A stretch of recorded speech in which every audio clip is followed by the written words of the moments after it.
마태복음 9장 9절과 10절 말씀을 우리 다 함께 한 목소리로 천천히 합독하도록 하겠습니다.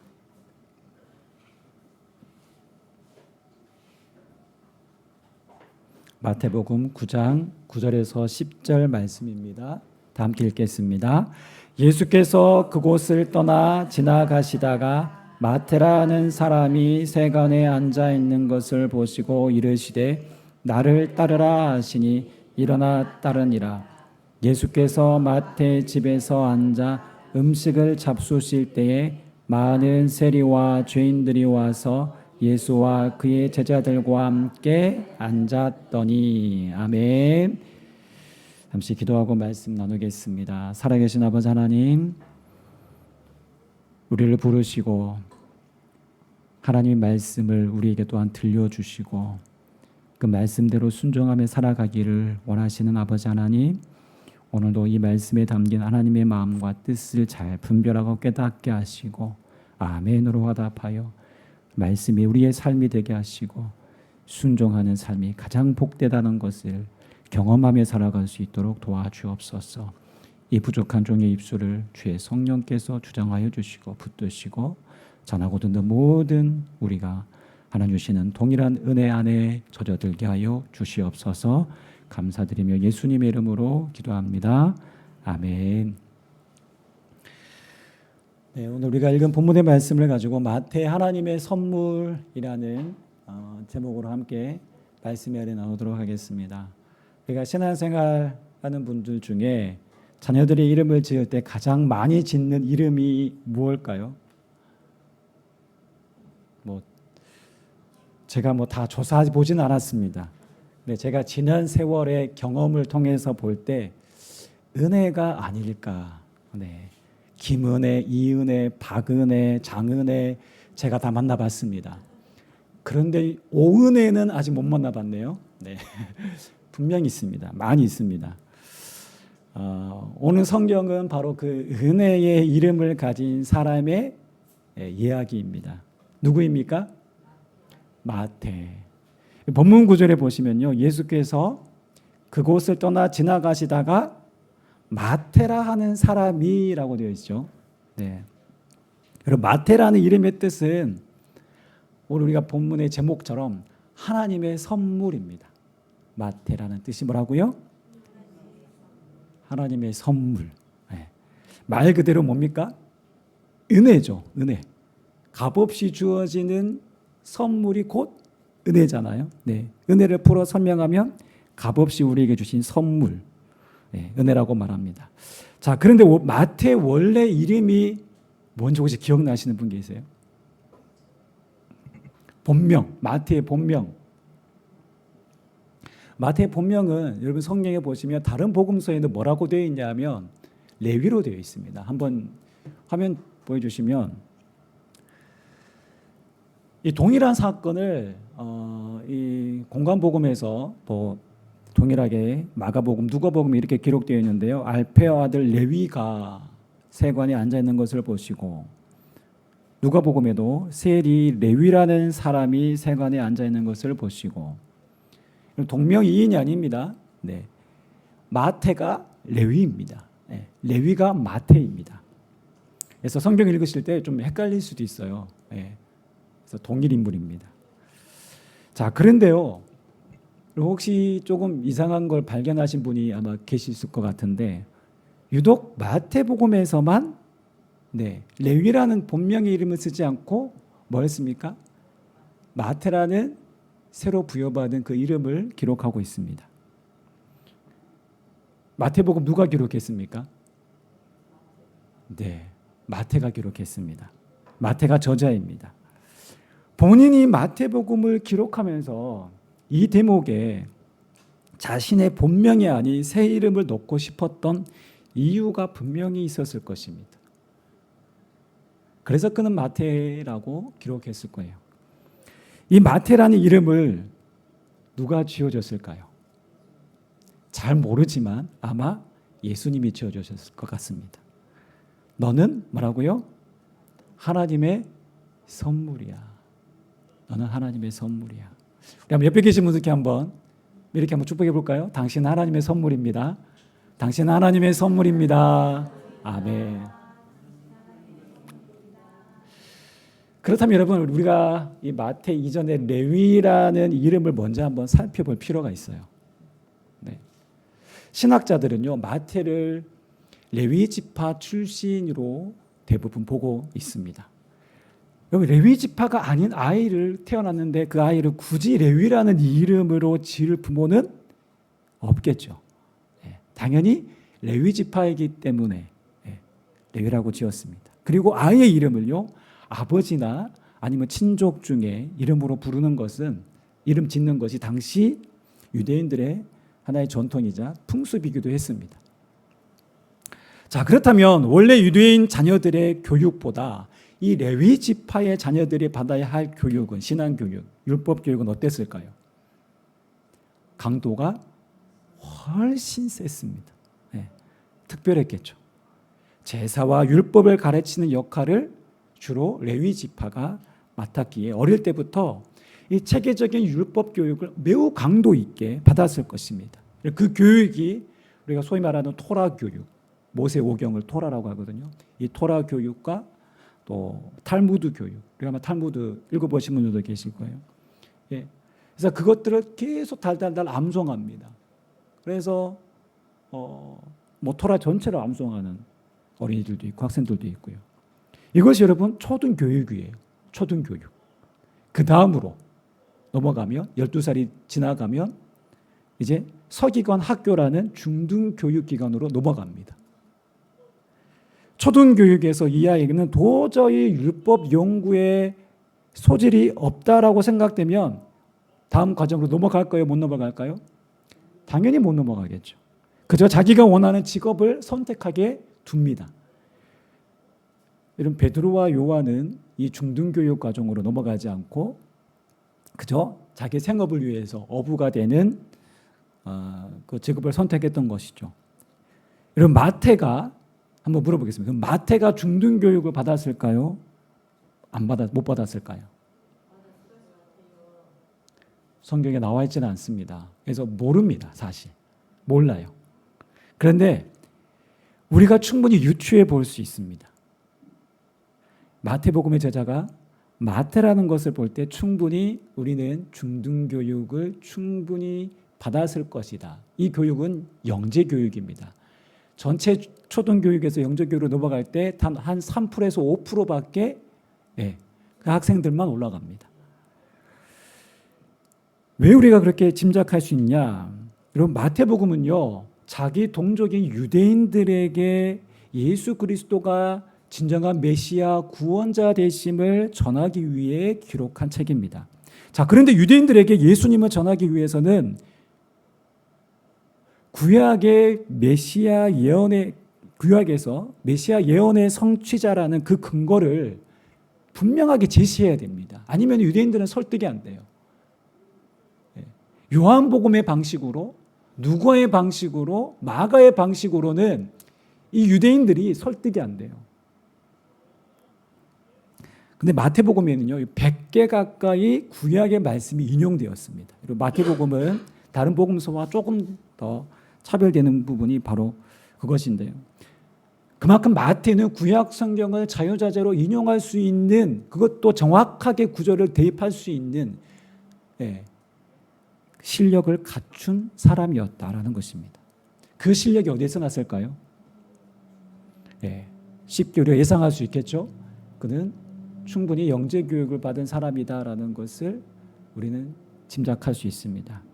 아마 그가 어릴 적부터 꿈꾸었던 직업은 아마 율법교사, 소위 말하는 랍비죠. 랍비, 말씀을 가르치는. 자, 그렇다면 이제 우리가 한 가지 의문이 듭니다. 율법에 탁월했다면 왜 레위는 율법교사가 되지 않고 그 반대의 길인 세리가 되었을까요? 무슨 일이 그의 삶에 있었을까요? 그는 왜 날개 한 번도 제대로 펴지 못하고 추락하는 새처럼 세리의 삶으로 전락하고 말았을까요? 여러 추측들이 있을 수 있어요. 세리를 선택하게 된 어떤 동기, 계획이 나름대로의 어떤 결심이 있었을 것입니다. 우리가 예체능계 아이들을 보면 짐작할 수 있습니다. 여러분 축구를 잘한다고 정말 동네에서 뭐 축구를 잘한다고 그 아이들 어릴 적부터 뭐 축구 클럽에서 보내가지고 어마어마한 돈을 들이고 그 아이들을 키웠어요. 중등, 고등 학교까지 진학했습니다. 근데 그 아이들이 다 프로팀으로 다 들어갑니까? 아닙니다. 네. 기라성과 같은 정말 이렇게 출중한 잘하는 사람들이 포진되어 있어요. 그 사이를 뚫고 지나가기는 쉽지 않습니다. 피아노를 잘 친다고 다 피아니스트가 되는 것은 우리 모두의 착각이죠. 네. 날고 기는 사람들이 있잖아요. 네. 이번에 랍비가 되는 길도 그렇습니다. 랍비가 되는 길이 결코 쉬운 길이 아니었습니다. 정말 영재교육까지 받았음에도 불구하고 그 중에서도 또 특별한 자들만 선발이 되는 것이 랍비 교육입니다. 예, 사도 바울이 그랬어요. 사도 바울이 탁월한 그 율법에 탁월한 사람이었잖아요. 이 영재교육까지 받았지만 아마 도저히 내가 오를 수 있는 곳이 아니다. 아마 그렇게 여겼을 수도 있습니다.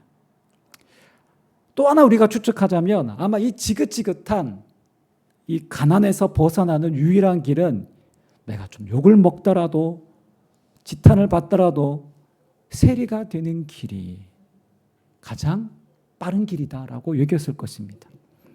여러분 당시 세리는요 지금으로 보면 뭘까요? 네, 행정직입니다. 세무 공무원이잖아요. 나름대로 지적인 능력과 행정 능력이 있어야 여러분 로마와 유대의 중간 역할을 할 수 있어요. 그래서 언어적인 실력이 탁월해야 됩니다. 당시는요 히브리어 구약 히브리어가 이제 신약 시대에도 이스라엘 백성들이 이렇게 쓰고 있었고 또 말은 주로 아람어로 하고 있었고요. 그리고 헬라어는 공통 언어기도 했습니다. 그러니까 보통은 2개 국어 정도는 합니다. 이스라엘 사람들이. 근데 여기에 더해서 히브리어, 아람어, 로마의 말은 라틴어죠. 라틴어, 헬라어 총 4개의 언어에 능통해야지만 이 일을 수행할 수 있는 것입니다. 이런 마태의 실력으로 아마 충분히 이 일이 가능했기에 그 길을 선택했을 것입니다. 자, 어쨌든 그럼에도 세리는 민족의 반역자라는 꼬리표를 달고 살아야 했습니다. 세리는 로마의 빌부터 가난한 동족의 피를 빨아먹는 죄인 중에도 죄인이다라는 사회적 인식이 강했기 때문에 당시 사람들에게 욕먹을 각오를 하고 하는 직업이 세리였습니다. 그러나 이것만큼, 돈 하나만큼은 확실하게 불릴 수 있는 직업이죠. 그럼에도 늘 사람들에게는 비난의 대상, 지탄의 대상이 되었습니다. 이번에 세리로 살아가는 레위기에서 돈이 주는 편안함과 안락함은 있지만 내가 이렇게까지 살아야 하나? 아마 시간이 지나면서 이런 생각이 들었을 거예요. 또 사람들에게 늘 죄인이라 불리며 손가락질 받으며 내가 이렇게 살아야 하나? 그것이 세리들의 고민이었을 것입니다. 자기 스스로를 봐도 떳떳하지 못한 자기 모습에 실망하고 사람들의 증오와 미움에도 때로는 아무렇지도 않은 척 허허하며 넘겨야 되고 괜찮은 척하며 살아야 하는 아주 겉과 속이 다른 삶, 자기 모순적인 삶을 살아야 하는 직업이 바로 당시의 세리였습니다. 이 레위도 아마 그랬을 것입니다.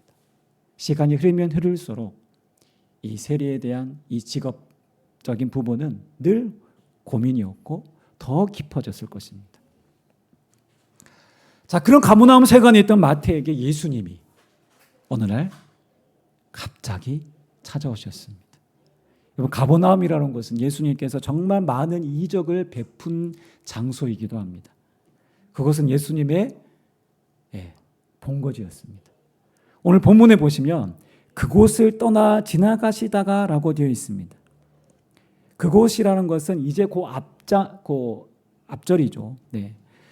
이 사건, 레위를 만나기 그 전의 사건을 말합니다. 예수님께서 중풍병자를 막 고쳐주신 그 직후가 바로 이 상황입니다. 그곳을 떠나. 네. 자, 그러니 마태는 평소에 예수님에 대해서 알았을까요? 몰랐을까요? 가버나움의 세관에 있었던 레위가 예수님에 대한 소문을 들었을 뿐만 아니라 아마 어쩌면 갈릴리 호숫가에서 전하셨던 예수님의 설교를 충분히 들었을 것입니다. 그러면서 그는 자신의 현재의 삶과 예수님이 하신 말씀에 대해서 들으면서 어쩌면 예수님을 깊이 사모하기도 하고 동경하는 그의 삶이었을 것입니다. 그런데 어느 날 예수님이 찾아오셨던 것입니다. 세관에 민족의 반역자들이 모여있는 이 가버나움 세관에 예수님이 찾아오셨습니다. 그리고 세관에 앉아있던 마태에게 다가오셔서 말씀하십니다. 나를 따라오너라. 나를 따르라. 여러분, 이 짧은 예수님의 부르심에 마태가 어떻게 반응합니까? 오늘 본문에 보시면 어떻게 됐습니까? 일어나 따르니라. 요 딱 한 구절 있습니다. 그렇죠? 우리가 성경을 보면 아무리 예수님이지만 예수님의 권위와 능력이 있다고 하시지만 나를 따르라 이 한마디 말에 모든 것을 버리고 제가 예수님을 따르겠습니다. 여러분, 이게 상식적이에요? 비상식적이에요? 이 상황이 좀 비상식적이죠. 성경 보면서 좀 이해가 안 되는 기적도 그렇지만 처음 믿으실 때는 보면 이런 부분도 좀 약간 의아합니다. 이해가 되지 않습니다. 근데 예수님의 이 짧은 부르심에 마태가 즉각적으로 순종하며 따라할 수 있었던 그 이유가 무엇일까요? 바로 우리가 추측하면 충분히 이렇게 생각할 수 있습니다. 이 못난 자기를, 비난받아 마땅한 자기를 당시에 정말 슈퍼스타 예수님이 유명인사잖아요. 예수님은 주변의 사람들에게, 서민들에게 이 예수님이 나를 찾아오시고 뿐만 아니라 내 이름을 부르신다. 이거는 레위에게 있어서는 엄청난 은혜였죠. 자기를 불러주신 하나님의 그 은혜 때문에 일어나 따랐던 것이죠. 자기 스스로를 봐도 못마땅하고 부족한 사람, 주변의 사람들에게 욕먹고 산 사람, 하나님의 이름을 부를 수조차 없는 죄인, 구원의 가능성이 단 1%도 없다고 생각했던 그 죄인, 내 스스로를 봐도 나는 가능성이 없어. 이 죄인에게 찾아오신 주님의 은혜가 너무 크고 너무 감격스러웠기에 즉각적으로 그는 어떻게 해요? 예수님을 따랐던 것입니다. 여기서 일어났다라는 단어가요, 그 헬라어의 아나스테이스라는 단어인데요, 바로 부활을 뜻하는 아나스타시스와 같은 어원의 단어입니다. 즉 마태가 일어났다라는 것은 그저 자리에서 그냥 일어난 게 아니라 그의 삶에 새로운 삶이 시작되었다. 마치 예수님의 부활을 의미하는 것과 같은 그런 새로운 삶이 시작되었다라는 것을 말해주고 있는 것입니다. 그래서 그는 레위라는 본명 대신 예수님이 지어주신 마태라는 그 새 이름을 오늘 본문에 넣었던 것입니다. 이것은 바로 자기 정체성을 고백하고 있는 장면이죠. 나는 누구인가? 나는 누구누구의 엄마, 누구누구의 남편, 아니면 나의 직업을 통해서 나는 어떤 사람, 우리는 어떤 다양하게 나 스스로를 그렇게 규정 지을 수 있습니다. 그렇죠? 여러분, 나는 누구입니까? 여러분, 마태는 나는 누구입니까? 라는 말에 이렇게 대답할 것입니다. 나는 하나님의 선물입니다. 쓸모없는, 형편없는 인생, 살 가치도 없는 죄인이 아니라 이제는 하나님 보시기에 나는 선물과도 같은 귀한 존재라는 것입니다. 여러분, 다이아몬드 원석은 돌처럼 보입니다. 전문가들이 보면 구별할 수 있지만 일반인 사람들이 봤을 때는 이게 다이아몬드 원석이야? 라고 한다고 합니다. 구별하기가 쉽지 않다고 합니다. 그래서 그 가치를 알아보지 못하면 어떻게 해요? 버려버리는 거예요. 그렇죠? 그냥 돌처럼 여기는 거예요. 쓸모없다고 생각하기 때문입니다. 그러나 전문가가 볼 때 이거는 뭐다? 이거는 원석이야. 어마어마한 다이아몬드가 원석이 있어. 예수님은요, 사람들이 버린 돌 속에서 다이아몬드를 보시는 분이십니다. 마태를 그렇게 예수님이 부르셨습니다. 그 이름을 마태라고 불러주셨습니다. 그리고 오늘 저와 여러분들을 나는 하나님의 선물이다라고 부르시는 것입니다. 그래서 우리가 오늘 본문을 통해서 기억해야 될 중요한 말씀이 이것입니다. 우리 한번 넘겨주시면 함께 다시 한번 읽겠습니다. 시작. 나는 은혜의 사람입니다. 아멘.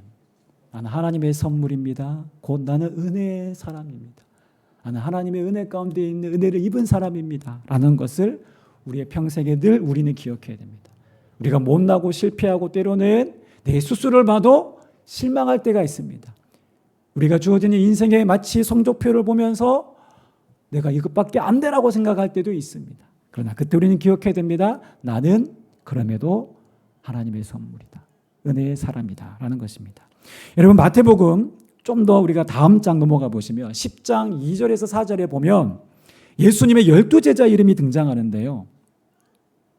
이것 또한 독특하게 마태가 기록했습니다. 뭐라고 기록되어 있냐면 여러분 쭉 보시면 12명이 쭉 열거되어 있는데 유일하게 자기 직업을 넣은 사람은 유독 마태밖에 없어요. 예, 마태를 뭐라고 표현합니까? 여기 보시면 세리 마태라고 표현하고 있습니다. 세리 마태. 예. 그러면 이것은 그냥 제자들의 이름을 열거한 거예요? 아니면 제자들의 이름을 열거하면서 뭔가 의도성이 있는 것입니까? 분명히 의도성이 있는 거예요. 왜 세리 마태라고 왜 저렇게 기록했을까? 그러니까 마태가 기록했기에 가능한 거예요. 이 부분은. 누가복음하고는 달라요. 다른 복음서는 달라요. 자, 여러분 내가 만약에 과거에 범죄 이력이 있으면 굳이 그걸 말할까요? 말하지 않을까요? 대부분 말하지 않죠. 굳이. 과거의 상처나 부끄러운 일은 여러분 감추고 싶지 드러내고 싶지 않습니다. 그런데 마태는 어떻습니까? 세리 마태라고 일부러 지금 드러내고 있어요. 왜요? 이제 세리라는 과거의 직업이 세리라는 그 정체성이 나를 발목 잡지 않기 때문입니다. 이제 마태라는 하나님의 선물, 하나님의 은혜라는 이 새 이름을 내가 부여받았기 때문에 이것이 나의 정체성이기에 부끄러울 것이 없고 오히려 이 은혜를 드러내고 싶은 것입니다. 이전에 나는 세리라는 죄인이었지만 이제는 마태라는 하나님의 은혜의 사람, 하나님 보시기에 귀한 존재, 나는 하나님의 복덩어리라 라는 그 인식 속에 이 정체성이 이제는 나라는 것을 주장하기 때문에 그렇습니다. 이것이 세리 마태라고 기록한 이유입니다. 우리가 11월 초청 VIP 초청 우리 추수감사주일에 이건주 집사님 간증하셨잖아요.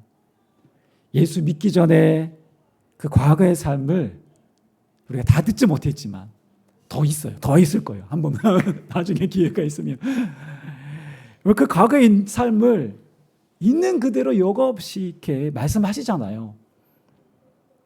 잘못하고 부족하고 때로는 부끄럽고 못난 과거이지만 그것을 고백할 수 있는 이유가 뭐예요? 이제는 과거의 내가 아니기 때문에 그래요. 이제는 그 과거에 머물러 있는 내가 아니기 때문이에요. 세리에서 마태로, 죄인에서 의인으로, 마귀의 사단의 노예에서 이제는 하나님의 자녀로 내가 변화되었기에 우리의 존재가 변화되었기 때문에 우리는 이제 과거의 상처나 아픔이 이제는 그것들이 지금까지 나의 상처와 아픔은 남지 않습니다. 우리 그리스도 안에서 새로운 피조물이 되었기 때문입니다. 그래서 세상은요, 스펙으로, 직업으로 네가 얼마나 가졌냐, 얼마나 돈이 많냐, 재산이 많냐, 어느 대학을 나왔느냐, 어느 직업을 가졌느냐라는 것으로 우리의 인생을 규정짓죠. 판단합니다. 그리고 오늘 우리의 삶에 보이는 결과로 마치 성공이다, 실패다라는 것을 가늠하고 말합니다.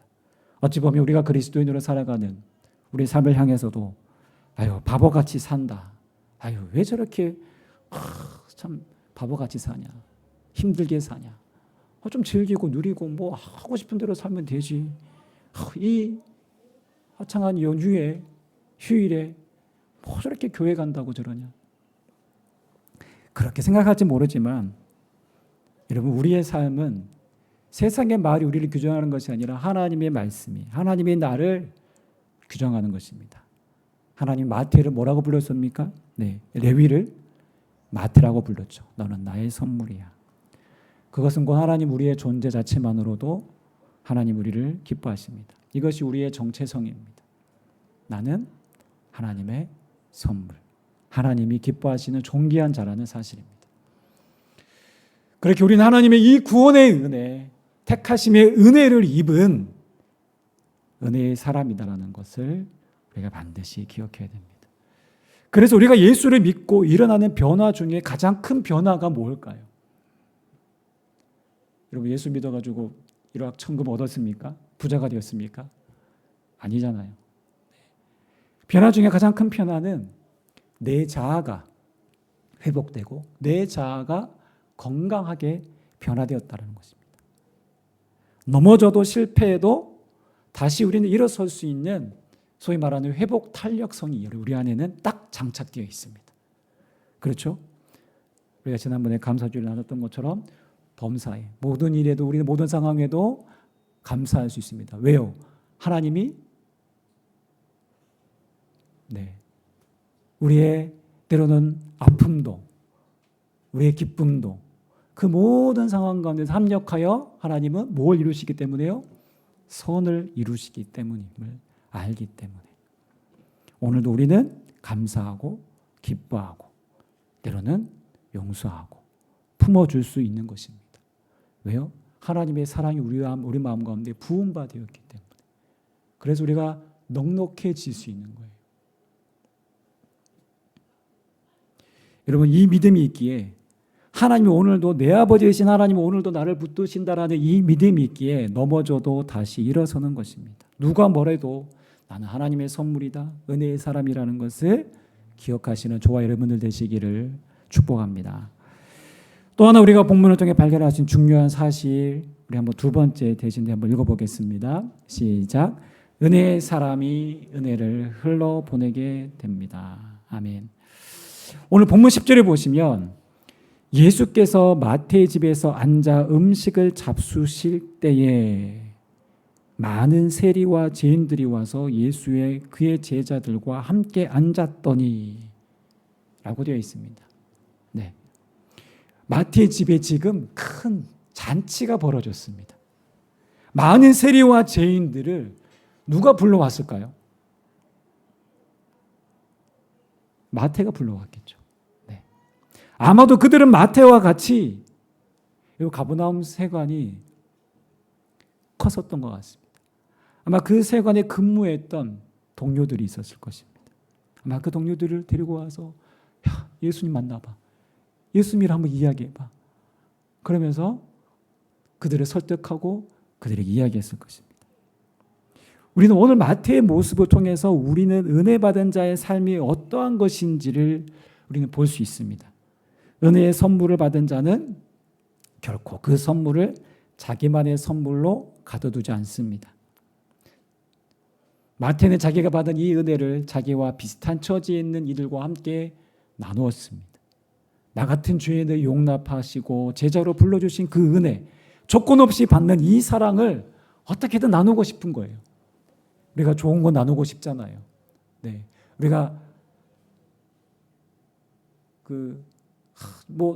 우리가 그 병원 하나도 이 병원 가면은 의사가 진료 잘 보더라 라고 하면 그 병원을 찾잖아요. 좋은 건 나누고 싶습니다. 마태는 이 은혜, 자기가 받은 이 은혜를 나누고 싶었던 거예요. 조건 없이 받은 이 사랑을 나누고 싶었습니다. 그리고 이제 죄책감과 인생의 허무에 묶이지 않는 새로운 삶을 선물로 주신 이 하나님의 은혜를 나누고 싶었습니다. 마치 마태의 집에서 일어나고 있는 목장 모임인 거예요. 오늘 우리의 예배가 그런 거예요. 우리가 예배하는 이 시간이 하나님의 은혜를 우리가 함께 고백하고 우리가 이제 식사하잖아요. 그 식사하면서 우리가 그 은혜를 나누는 시간입니다. 그렇게 마태의 삶에 뭐가 일어났습니까? 가치관의 변화가 일어났습니다. 이전에는 세상의 성공을 향한 인생이었다면 이제는 이 사랑을 나누고 전하며 살아가는 이 가치 있는 인생으로 전환된 것이죠. 돈을 자랑하는 세리마태에서 이제 예수님을 자랑하고 그분을 전하는 마태의 삶으로 변화된 것입니다. 그들은 기회가 있을 때마다 이웃들에게 예수 그리스도를 증거하고 이웃을 아낌없이 섬기는 삶을 살았던 것입니다. 그래서 우리가 가진 자원으로, 시간으로, 재정으로 어떻게 합니까? 네, 이웃을 섬기는 것이죠. 네. 이것이 바로 그리스도인의 참된 삶이라는 것을 보여주고 있는 것입니다. 요즘은요, 갈수록 저 때만 해도 안 그랬지만 이제 지금은 더 갈수록 이제 앞으로 더 극해질 것입니다. 개인주의 문화가 점점 더 심화되고 있습니다. 아파트에 살아도 아래 위로 누가 사는지 잘 모르고 그렇게 살아갑니다. 다른 사람의 아픔이나 문제에 우리가 관여하고 싶어 하지 않습니다. 서로에게 더 높은 담을 쌓아가는 오늘 이 시대입니다. 다른 누군가와 그 아픔에 내가 굳이 얽히고 싶어 하지 않습니다. 왜요? 힘드니까. 불편하니까. 나도 지금 힘든데 내가 누구의 아픔을 내가 들어주고 도와줄 수 있겠어요? 그러나 오늘 성경은 우리에게 말했습니다. 여러분, 은혜의 사람은 어떻게 해요? 은혜의 사람을 세워가는 사람이 바로 은혜의 사람입니다. 그렇다면 우리가 사는 삶의 방식은 달라야 되는 것이죠. 내가 힘들고 불편하다고 해서 외면하는 것은 은혜의 사람의 모습이 아닙니다. 예수님을 따르는 제자의 모습이 아닙니다. 진정한 교회됨의 모습이 아닙니다. 은혜의 사람은 하나님의 은혜를 흘러보내는 사람입니다. 은혜의 사람이 또 다른 은혜의 사람을 세웁니다. 바로 조건 없는 사랑과 섬김을 통해서 세우는 것입니다. 마태는요, 자기 동료들뿐만 아니라 자기에게 악감정이 있었다. 자기를 무시할 뿐만 아니라 비난하고 증오하고 그렇게 미워했던 자기 동족 유대인들을 향하여서 어떻게 합니까? 사랑합니다. 품습니다. 무엇으로? 복음으로 품습니다.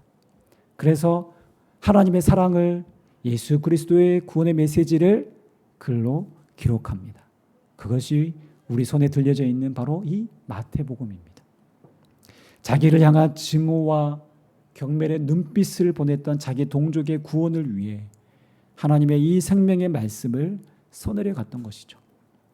한 영혼이라도 하나님의 마음을 알고 주님께 돌아오기를 간절히 바라는 그 마음으로 마태복음이 여러분 기록되었다라는 사실입니다. 이 마태복음을 다 기록한 이후에 마태는 아프리카에 있는 에티오피아에 가서 복음을 전합니다. 그리고 그곳에서 마지막 순교를 당하는 것으로 어떤 전승에 보면 그렇게 기록되어 있습니다. 말씀 정리하겠습니다. 마태는 자격 없는 죄인, 사랑받을 만한 가치 없는 죄인이라 생각했지만 예수님은 그를 뭐라고 부르셨습니까? 너는 하나님의 선물이야 라고 부르셨습니다. 그를 은혜의 사람이라고 부르셨습니다. 이것이 바로 그의 정체성이 되었고 그는 가지가 받은 이 은혜를 자기와 비슷한 처지에 있었던 죄인들에게 나누었고 전했습니다. 더 나아가 자기를 그렇게도 미워했던 동족 유대인들에게까지도 이 사랑을 전했던 것입니다. 우리 양주여북교회가 모두 믿음의 성도들이 나는 하나님의 선물입니다라는 이 은혜의 사람이라는 이 정체성 위에 받은 은혜를 사랑과 섬김으로 우리가 흘러보내는 정말 그런 고귀하고 값진 인생을 살아가시기를 주님의 이름으로 축원합니다. 기도하겠습니다.